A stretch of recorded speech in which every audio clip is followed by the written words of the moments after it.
Sa mga adik sa Mobile Legends dyan, hanggat sa hindi lumuluwa ang mata, tuloy ang laro. Hanggat sa hindi namamaga ang mata, kung ilan ang il.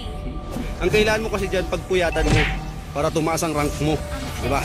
Laruan mo ng Mobile Legends mga 1 week, walang tulog-tulog, panigurado, mythic ka na rin. Tapos anemic ka na rin. Yung dugo mo, kalimitan puti na. Pati yung mata mo, magiging puti na rin yan. Pagkagising sa umaga, email agad. Pagkasapit ng tanghali, email. Pagka-break time mo sa trabaho, email.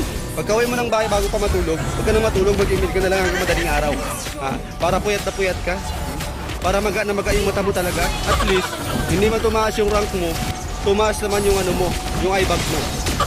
Dapat kasi niyan, dapat focus ka lang sa Mobile Legends. Kahit na may trabaho ka, mag-Mobile Legends ka. Para tanggalin ka na sa trabaho mo. Ha? Yung iba nga kapag naglaro ng Mobile Legends, talagang may kasamang puso eh. Kahit na inaaway na ng asawa, tuloy pa rin ang laro.